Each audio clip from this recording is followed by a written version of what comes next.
Quem achou diz amém. Quem achou diz misericórdia. Olha, irmão, você é crente, hein?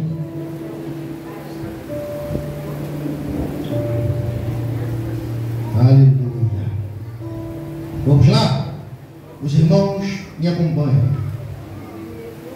As palavras de Neemias, filho de Acalias, sucedeu no mês de Quisleu, no ano 20º, estando eu em Suzã, a fortaleza ou palácio. Que veio Hanani, um dos meus irmãos, ele e alguns de Judá, e perguntei-lhes pelos judeus que escaparam, que restaram do cativeiro acerca de Jerusalém. E disseram-me: os restantes que não foram levados para o cativeiro lá na província estão em grande miséria e desprezo, e o muro de Jerusalém vendido e as suas portas queimadas a fogo. E sucedeu que, ouvindo eu essas palavras, assentei e chorei e lamentei por alguns dias. Estive jejuando e orando perante o Deus dos céus. E disse: ah, Senhor Deus dos céus, Deus grande e terrível, que guarda o conserto e a benignidade para com aqueles que te amam, e guarda os teus mandamentos. Estejam, pois, atentos os teus ouvidos e os teus olhos abertos, para ouvires a oração de teu servo que hoje te faço perante ti, de dia e de noite, pelos filhos de Israel, teus servos, e faço confissão pelos pecados dos filhos de Israel, que pecamos contra ti também, eu e a casa de meu pai pecamos. De todo nos corrompemos contra ti e não guardamos os mandamentos, nem os estatutos, nem os juízos que ordenaste a Moisés teu servo. Lembra-te, pois, da palavra que ordenaste a Moisés teu servo, dizendo: vós transgredireis, e eu vos espalharei entre os povos, e vós vos convertereis a mim, e guardareis os meus mandamentos, e os fareis então, ainda que os vossos rejeitados estejam no cabo do céu, e lá os ajuntarei, e os trarei ao lugar que tenho escolhido para lhe fazer habitar o meu nome. Estes ainda são teus servos e o teu povo que resgatastes com tua grande força, e com a tua forte mão. Ah, Senhor, estejam, pois, atentos os teus ouvidos à oração do teu servo e à oração dos teus servos que desejam temer o teu nome, e fazem prosperar hoje o teu servo, e dá-lhe graça perante este homem. Então eu era copeiro do rei. Fala assim: então eu era copeiro do rei. Só isso. Vamos orar. Senhor nosso Deus e nosso Pai, muito obrigado, Senhor, pela tua palavra. Que a tua palavra é santa e eficaz, e mais penetrante do que a espada de dois gumes, e apta, meu Senhor, divide almas e espíritos, juntas e medulas, e apta para discernir intenções do coração. Nesta noite, Senhor, quero ser o garçom para servir a tua noiva, ao teu povo, em nome de Jesus. Que possamos entender a profundidade da tua palavra, aquilo que o Senhor narrou em meus ouvidos. Que eu possa, Senhor, ministrar para o teu povo nessa noite. É o que eu te oro e te agradeço, em nome de Jesus. Amém, amém e amém. Tome seu assento. Aleluia. Dá glória aí, irmãos, para quebrar o gelo. Aleluia. Irmãos, antes de entrar na mensagem, eu quero dizer para os irmãos que amanhã nós temos nossa consagração às 15 horas, 3 horas da tarde, consagração. Quem vai estar ministrando aqui é o evangelista Vinícius, bênção pura. Terça, culto do avivamento. Quinta, da libertação. Sexta, o nosso seminário. Sábado nós temos aqui 8 horas da manhã, café de pastores. Sábado nós temos aqui pela manhã 9 horas, 9 horas da manhã, café de pastores. Tá? Domingo pela manhã, nossa EBD, 9 horas da manhã. E à noite, um culto como esse de louvor e adoração ao Senhor. Aleluia. Perdão. E na outra semana, nós vamos iniciar aqui o Congresso dos Juniores. Tá? Vai começar quinta, sábado e domingo. Congresso dos Juniores vai começar na outra semana. Sem ser essa semana agora, a outra. Congresso dos Juniores. E contamos com a sua presença aqui, né, para nós estarmos apoiando, né, o Congresso dos Juniores. Aleluia. Pois bem, irmãos, folheando a Bíblia Sagrada, eu estava pedindo ao Senhor que nos desse uma mensagem para o culto de hoje. Porque o culto de ontem, a glória de ontem foi para ontem. Ontem tivemos a nossa conferência aqui de mulheres, marcadas por Deus, e foi uma glória, irmão, nesse lugar. Eu não sei se a igreja subiu, eu não sei se o céu desceu, mas eu sei que houve uma efusão do Espírito Santo nesse lugar. Que vidas foram restauradas, avivadas, transformadas, pessoas chorando, pessoas aqui se derramando em lágrimas, pela presença do Espírito Santo. O Espírito Santo, ele tem a sua multiforme de trabalhar. E ontem a glória estava tremenda neste lugar. Aleluia. Não que ele não esteja hoje, ele está presente. Mas cada dia o Espírito Santo, ele trabalha pela sua multiforma de uma forma diferente. E hoje eu quero, pela palavra, edificar a sua vida, a minha vida, através da palavra. Não que ontem não fomos edificados, só que hoje é uma palavra pastoral para a igreja do Senhor. E o Senhor me deu esta palavra no livro de Neemias. Neemias, o livro de Neemias é um livro conhecido como um livro histórico. Um deles, né, que são 8 livros históricos. Para quem está no seminário, né, vai saber isso no próximo ano. Vamos ter aqui o estudo dos livros históricos, que entra 1 Samuel, 2 Samuel, 1 Reis, 2 Reis, 1 Crônicas, 2 Crônicas, Esdras e Neemias.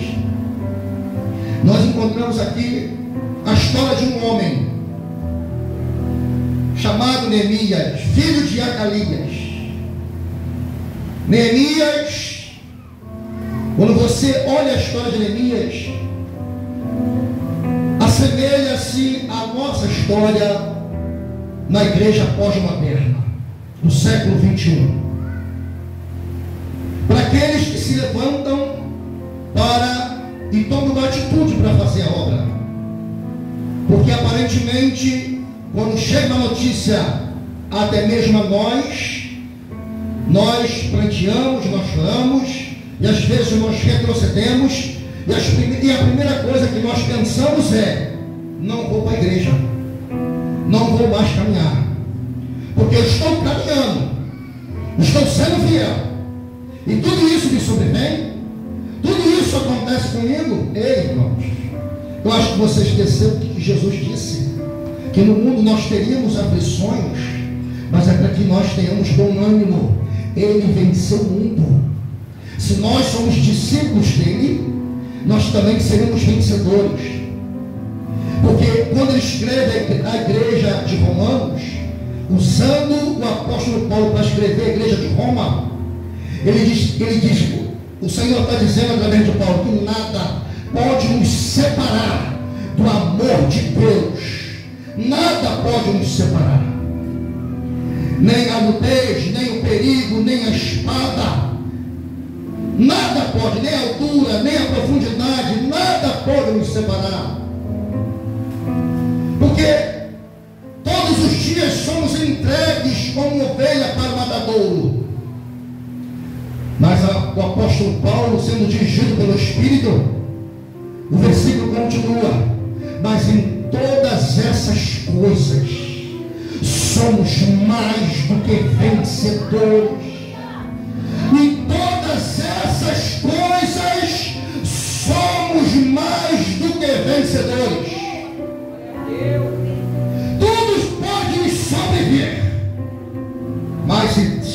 Cristo, somos nova criatura. Quem peleja por nós não somos nós mesmos, é o Senhor que peleja por nós. Quando Paulo fala isso para a igreja de Roma, usado pelo Espírito, dizendo: somos mais do que vencedores por aquele que nos amou. Olhe para cá que eu vou te dar uma receita agora.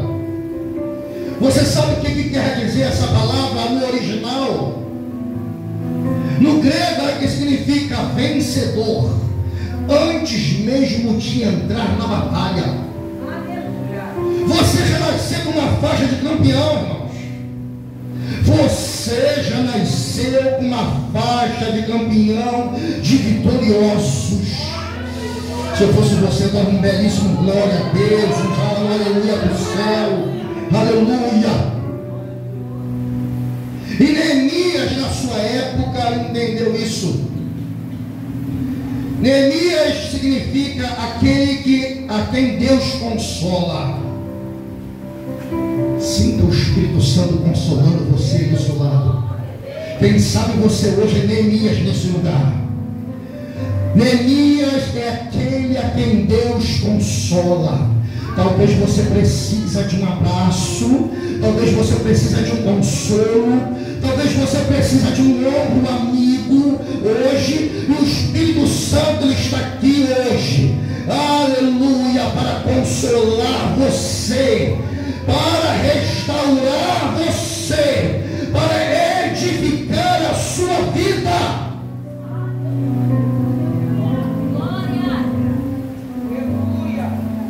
Neemias,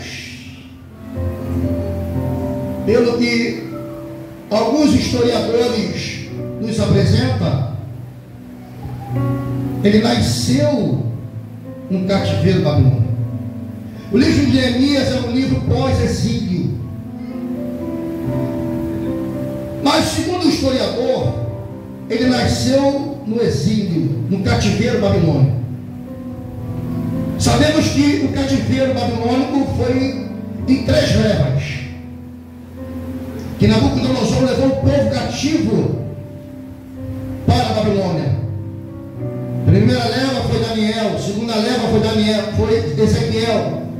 A terceira leva, quando Nabucodonosor ele destrói a cidade, destrói os muros, queima fogo as portas, traz os vasos da casa do Senhor para a Babilônia, e o povo fica cativo lá 70 anos que o povo fica cativo. Mas tudo que Deus faz, irmãos, presta atenção no que eu vou falar. Tudo que Deus faz, primeiro ele vaticina pelos lábios de um profeta.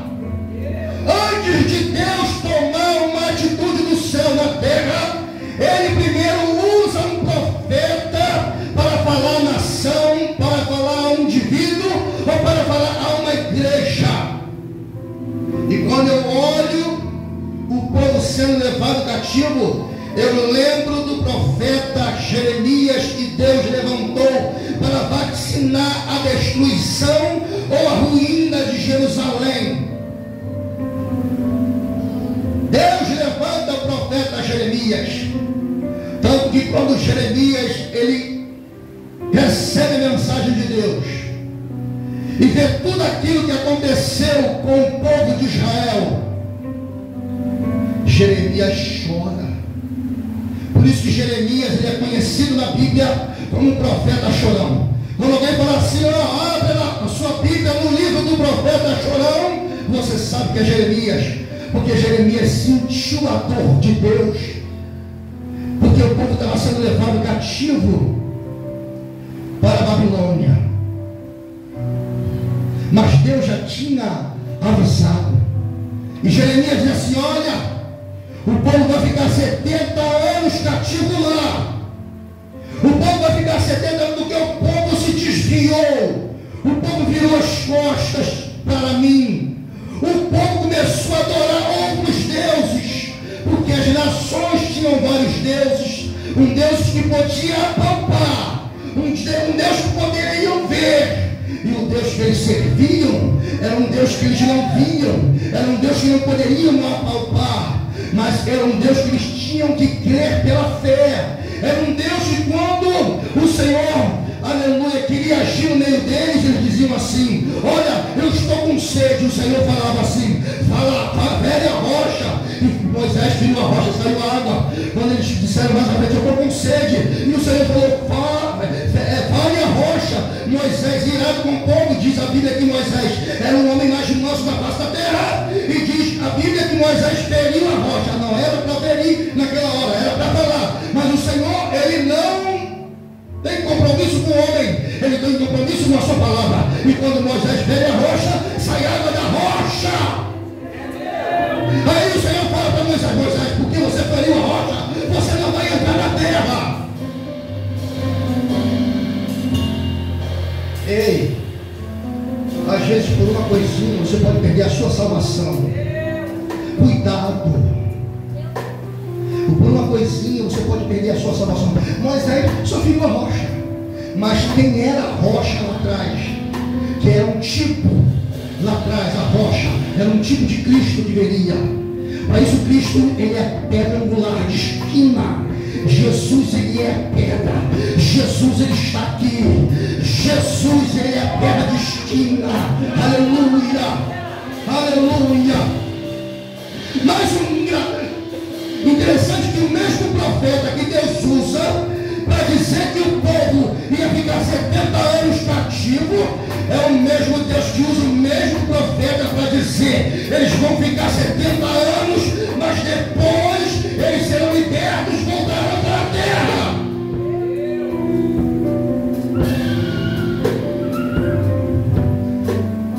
Passa os 70 anos. E agora? O povo precisa voltar. Dá uma rajada de glória aí.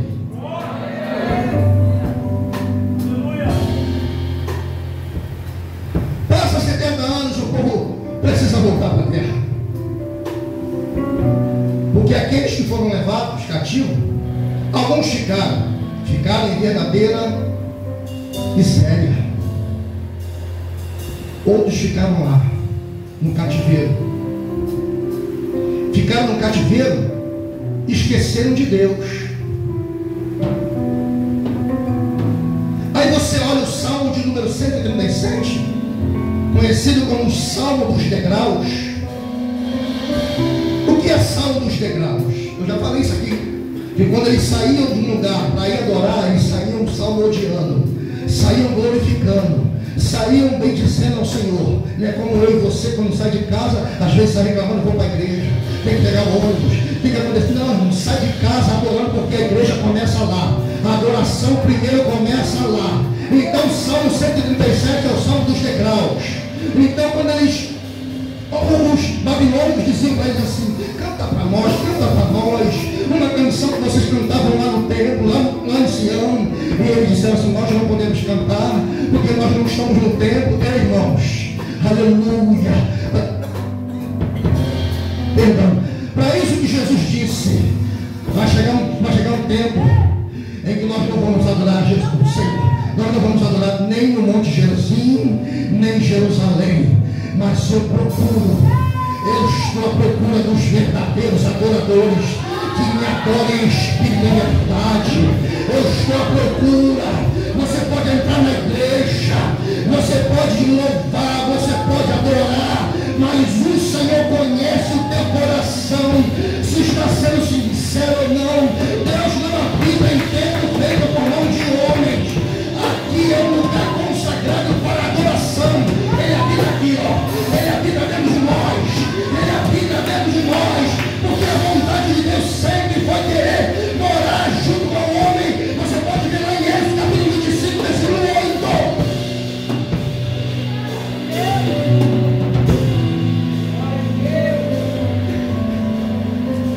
O lugar em que eles estavam cativos mudou o caráter deles. O lugar, às vezes, em que nós estamos, não pode mudar a minha forma de adoração, não pode mudar o meu caráter. Eu sou crente na igreja, dou glória na igreja. Eu sou crente lá fora, dou glória lá fora. Eu sou crente no meu trabalho, eu sou crente na minha empresa. Eu sou crente na minha escola. Eu sou crente aonde eu estiver.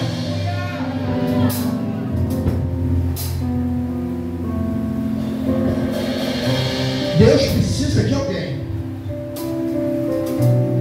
Eu já vi Deus, irmãos. Eu estou só na introdução. Não preciso terminar 8h30. Eu já vi Deus usar o ímpio para abençoar o crente.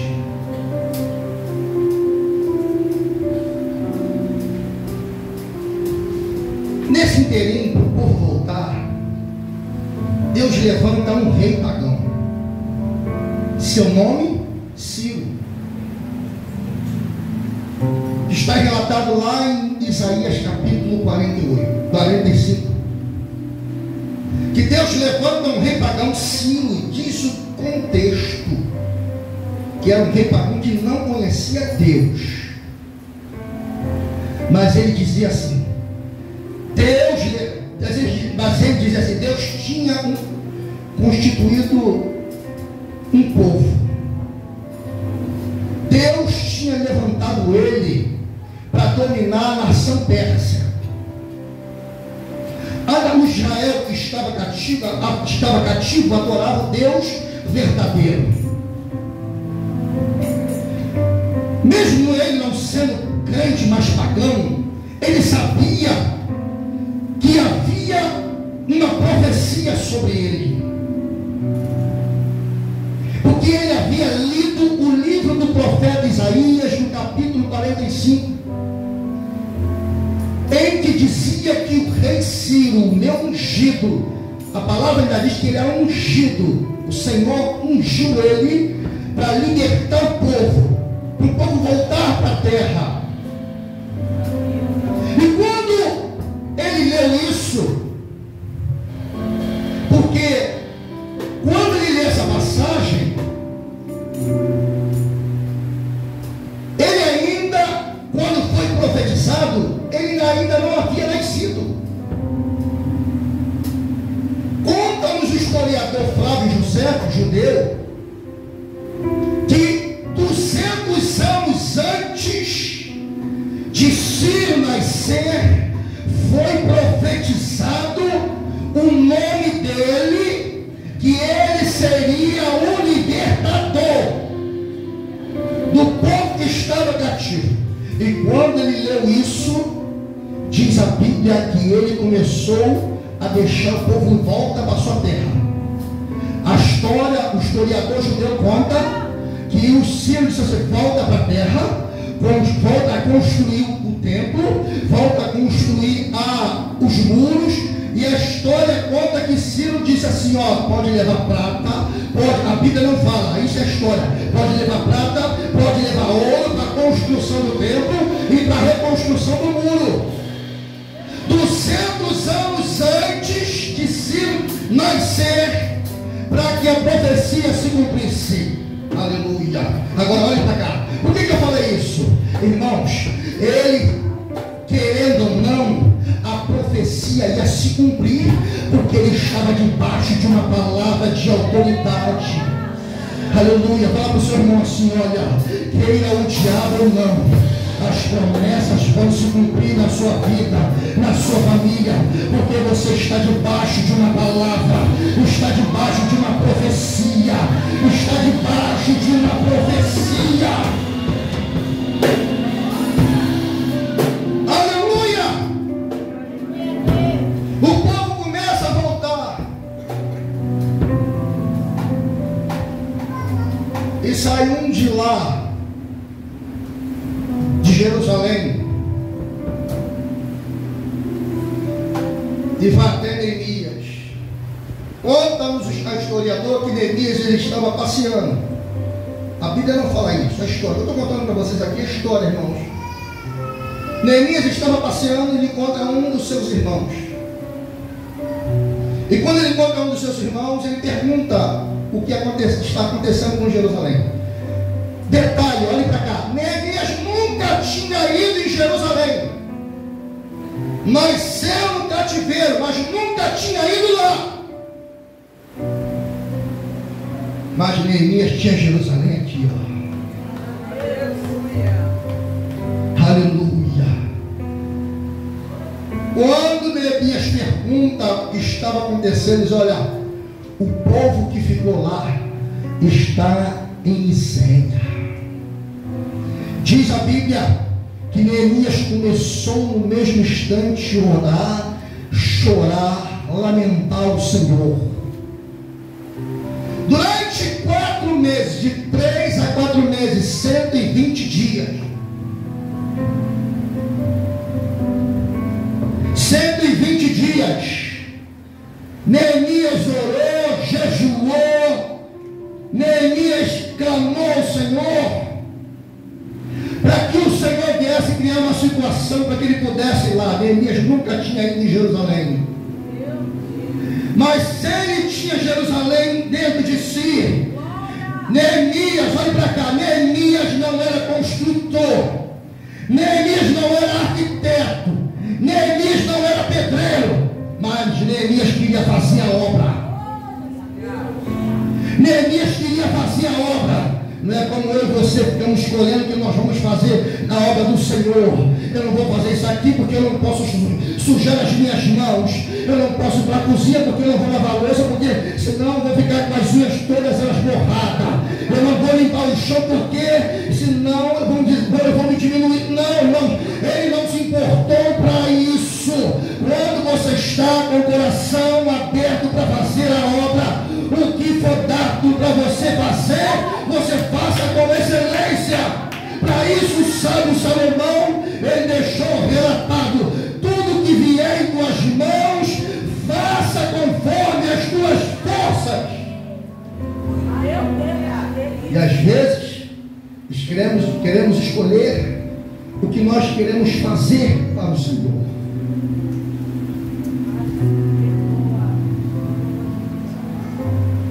Neemias começou a orar, começou a jejuar. Neemias, quem era Neemias?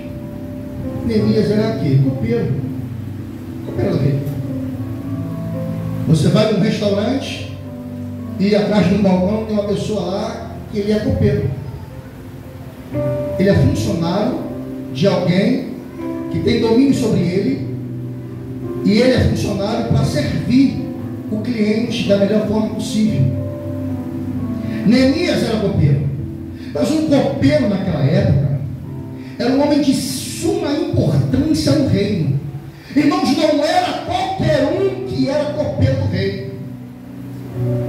Não era assim: não, você a partir de hoje você vai ser do ministério. Não. Não era qualquer um, porque quem era copeiro do rei precisava ser um homem de suma importância, de fidelidade ao Senhor. Fazendo um paralelo, enquanto nós temos no ministério que são infiéis ao Senhor e ao líder da igreja, o líder até quer confiar, mas pelas atitudes não consegue confiar, porque as atitudes às vezes falam mais do que palavras. Estou contigo, estou com você, pastor, o que o senhor precisar, mas quando precisa, não dá não, some, nem olha o zap, nem dá um retorno. Para ser copeiro do rei naquela época, tinha que ser um homem de suma importância. Pergunta por quê? Não, está fraco, tem muita gente na igreja para pouco barulho. Por quê?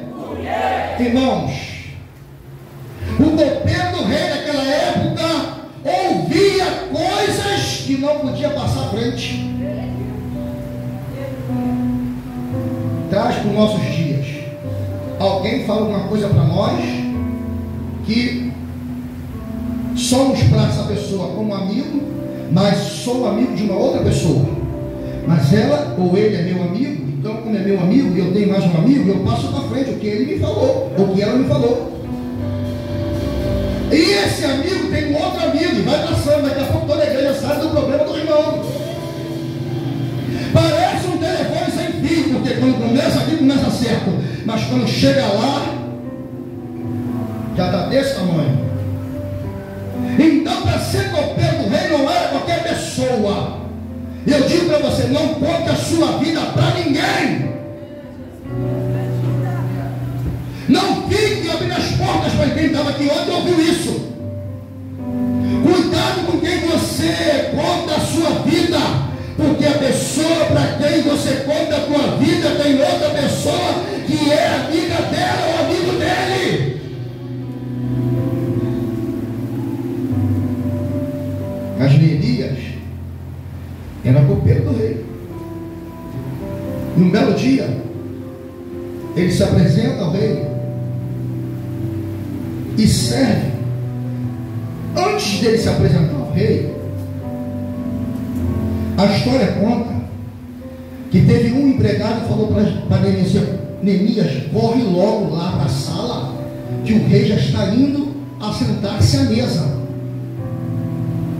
Neemias automaticamente foi. Quando Neemias serve o rei, porque antes dele servir, ele bebia o vinho, porque o rei, por que ele bebia? Porque a bebida poderia estar envenenada, ou a comida. E quantos de nós estamos comendo comida envenenada? Quantos de nós, você recebe uma palavra aqui, você recebe uma direção aqui, você recebe uma orientação aqui, mas fica comendo um monte de comida podre por aí? Eis que eu te falo, te digo, tem pessoas que ficam correndo atrás de profecia. É porque lá no Ministério Terra do Avivamento, Deus não levantou um profeta lá. Hoje o culto não foi bom porque não teve profecia. Hoje o culto não foi bom porque não teve marcha. Hoje o culto não foi bom porque não teve rodovia. Pelo amor de Deus, para com isso. O culto é bom quando tem palavra de Deus.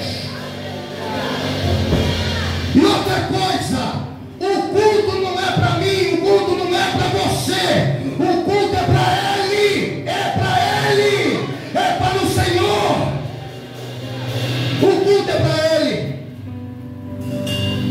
A adoração é individual, por isso você precisa dar o seu melhor, para que o céu se rasgue, para que o céu se abra para você, para que você chame a atenção de Deus para você, porque alguns irmãos na igreja recebem, porque outros não recebem, porque outros se entregam mais, outros se entregam menos. Tem pessoas que saem da pior forma às vezes da igreja, porque em vez de prestar atenção no culto, no louvor, nas oportunidades, na palavra, fica olhando o celular. Vocês pensam que não dá para ver aqui de cima? Pessoas que ficam aí embaixo mexendo no celular, está no WhatsApp, está no Facebook, está falando com uma pessoa. Ei, em nome de Jesus, o teu celular vai queimar um dia aqui dentro, quando você começar a falar no WhatsApp.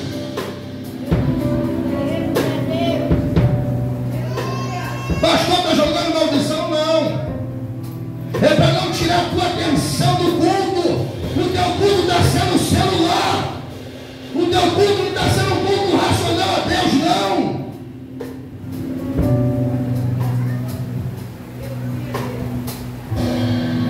Quando ele chega na presença do rei, ele serve o rei e vira. Ou melhor, ele sai, e quando ele sai, o rei olha para ele. Aleluia. E fala: Neemias, por que está triste o teu coração? Por que está triste o teu coração?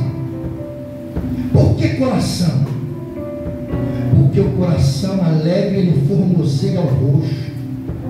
Quer ver se alguém está alegre? Olha para o irmão que está do seu lado aí. Vê se ele está alegre ou se está com cara de delegado. Aleluia. Vê se ele está gostando da mensagem ou não. Se não estiver gostando, ele vai estar com cara de delegado. Se ele estiver gostando, ele vai dar um aleluia, vai dar uma glória a Deus, vai levantar as mãos, aleluia. Eita glória!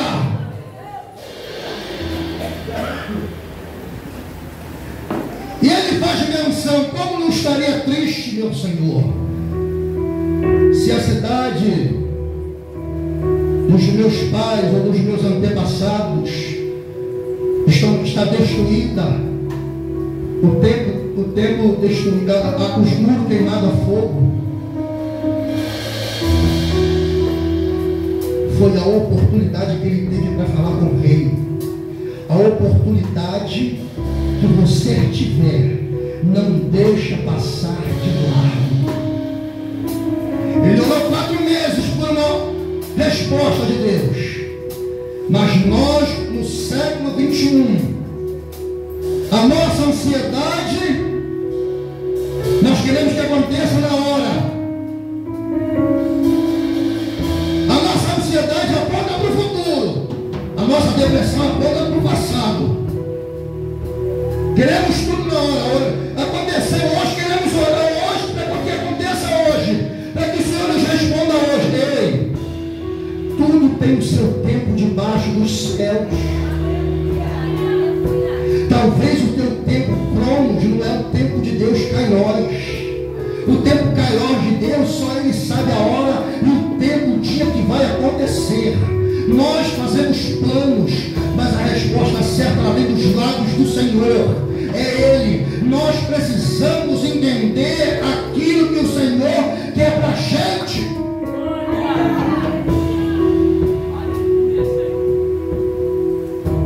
E o rei pergunta para ele: e o que você quer, Neemias?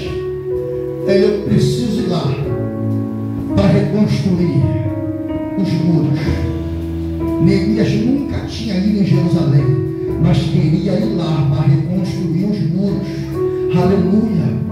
Sabe o que o rei fez? Segundo a história, o rei mandou uma comitiva com ele. Mandou ouro, mandou prata,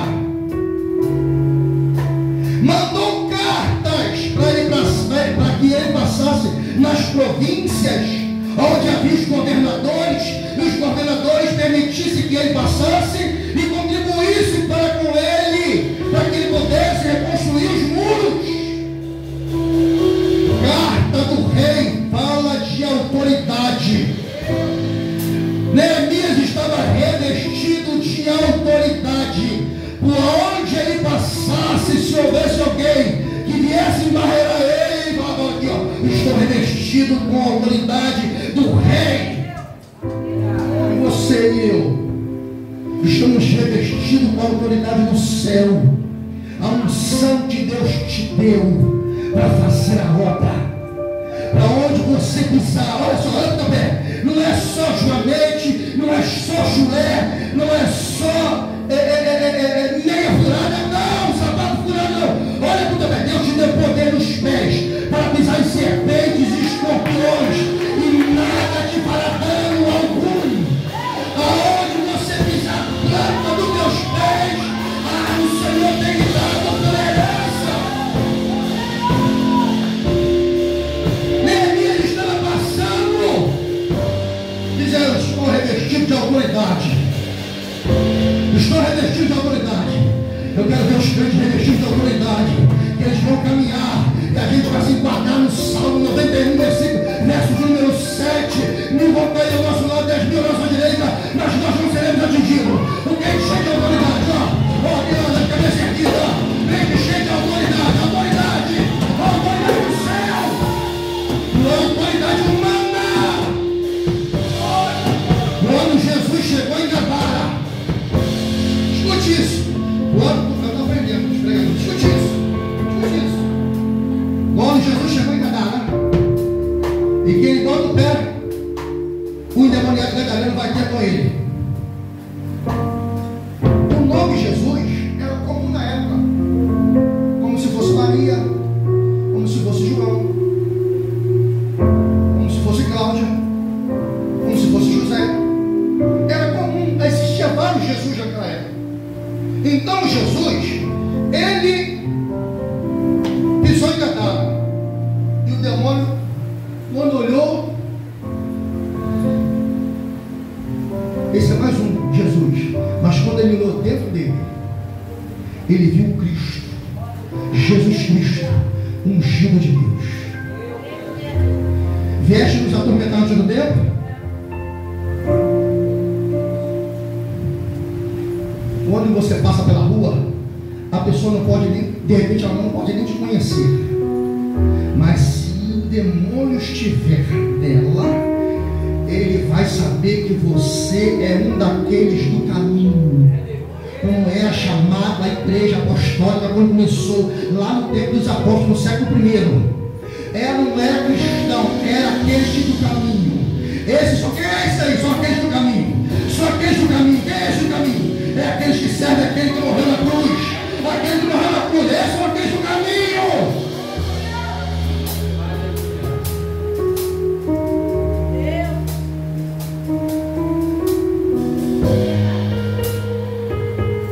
O que me chama a atenção é que Neemias, ele lamentou, chorou, jejuou 4 meses. Mas ele tomou uma atitude. Tem gente que é afligido, acontece algo, some da igreja, entrega a carteirinha, não aguenta caminhar, lamenta, chora, retrocede. Por quê? Que não tem força.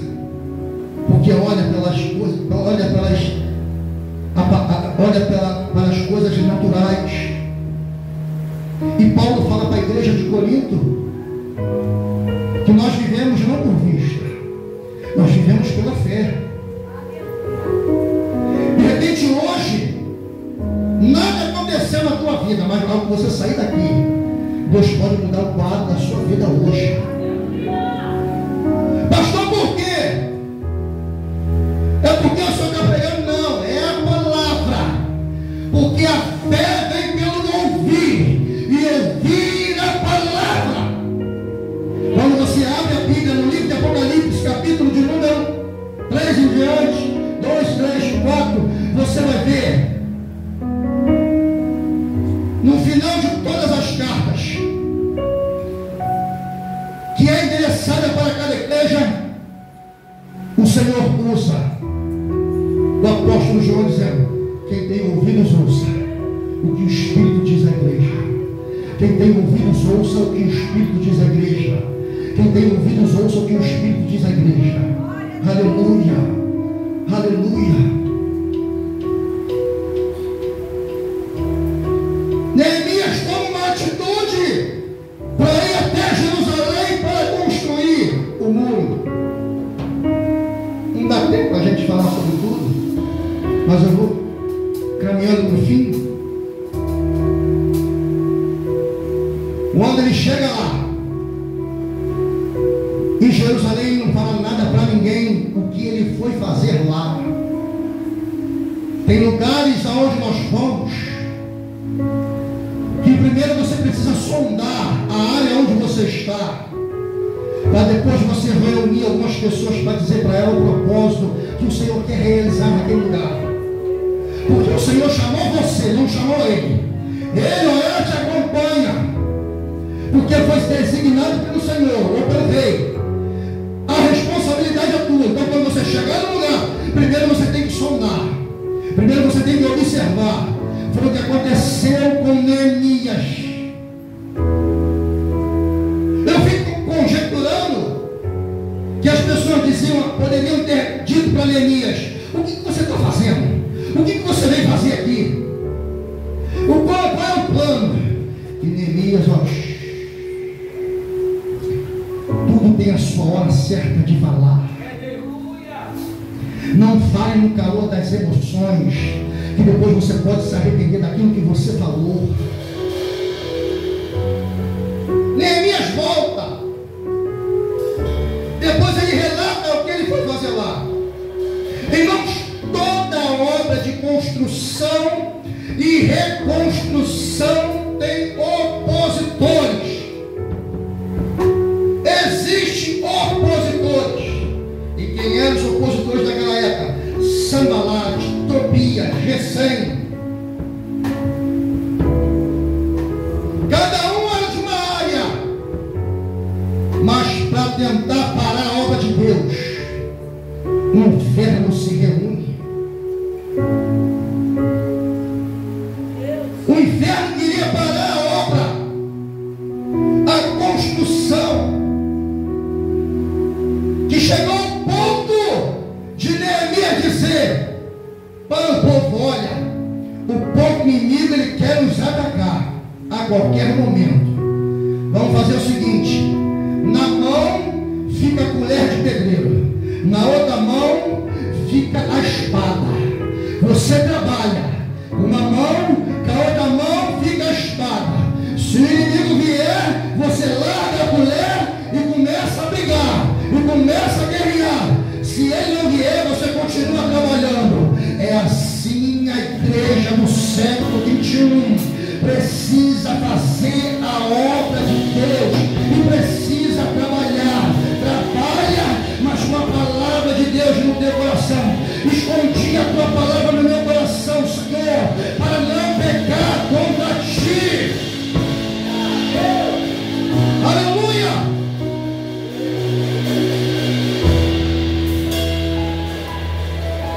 Diz a Bíblia que Neemias reconstruiu o muro em tempo recorde.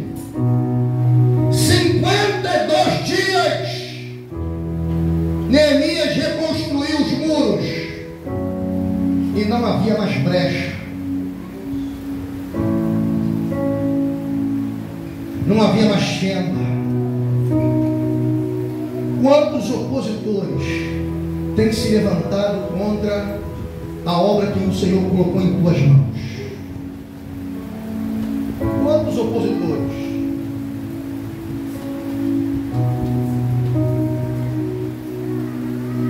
Para fechar, eu quero revelar algo para os irmãos aqui que não sabem. Dá uma rajada de glória aí.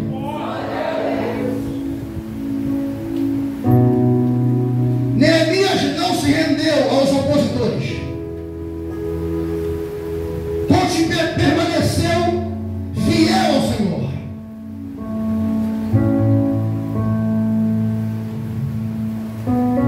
Há poucos dias atrás,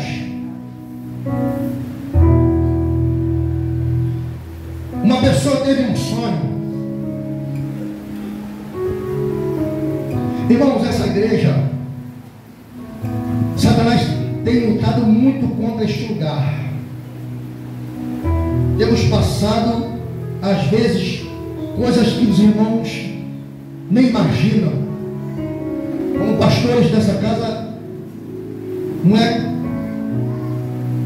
bom estar falando, porque quem peleja por nós é o Senhor. Mas o que eu vou revelar aqui, algumas pessoas até já sabem. Por esses dias uma pessoa teve um sonho, que chegava um homem aqui na porta da igreja. Ele estava com uma arma na mão. Eu não sei qual é a arma, não me fale a memória. E dizia assim: quem é o pastor da igreja?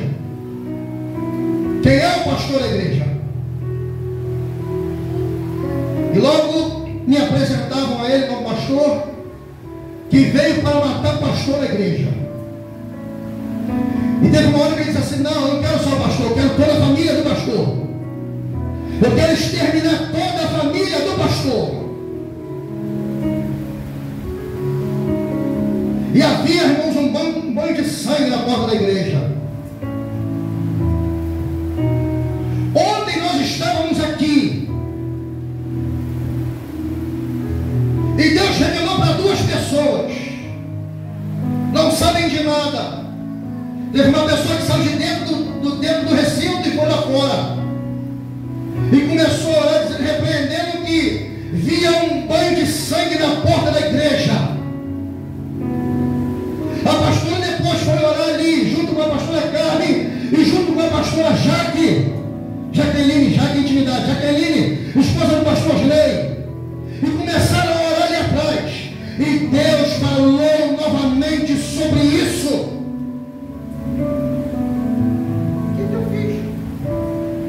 O que eu fiz? O que a minha família fez? Só fazemos a obra do Senhor, só pregamos a verdade, temos a nossa vida no altar, temos a nossa vida com o nosso coração puro perante ao Senhor. E Satanás tem tentado armar um laço contra essa igreja, tentado armar um laço para envergonhar essa igreja, tentado Porque matando o pastor, as ovelhas se dispersam, diz a palavra. Mas eles esquecem que quem peleja por mim é o Senhor. Quem vai na minha frente é o Senhor.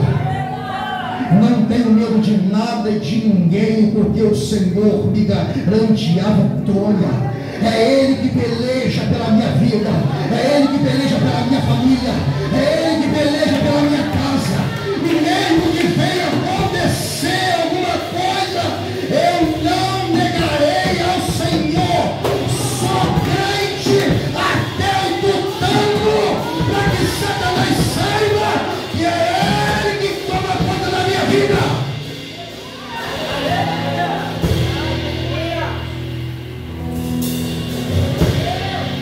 Grande é a peleja, mas grande é a vitória.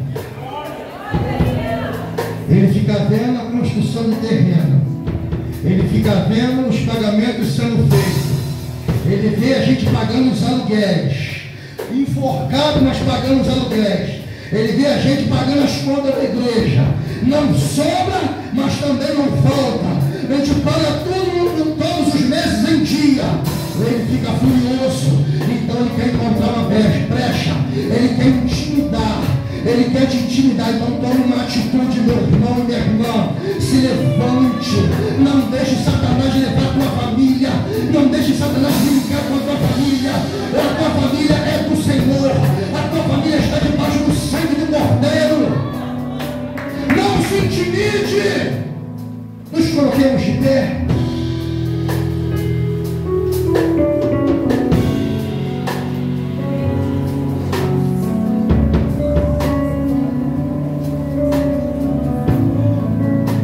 Vamos louvar o Senhor. Aleluia, aleluia. Seja um construtor da obra, ou um reconstrutor da obra. Faça a obra.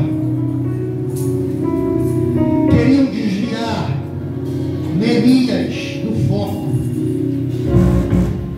mas ele falou assim: eu estou fazendo uma grande obra e não posso parar. Estamos fazendo uma grande obra e nós não podemos parar. Nós não podemos parar essa grande obra. Não tem como mais você voltar atrás. Não tem como você mais retroceder. Você já foi selado.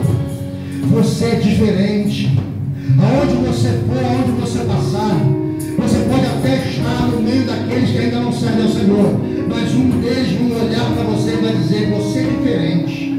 Você tem algo diferente, você fala diferente, você parece um daqueles do caminho, igual disseram para Pedro: olha, você fala igualzinho a ele, olha, você anda igual a ele, olha, você veste como ele.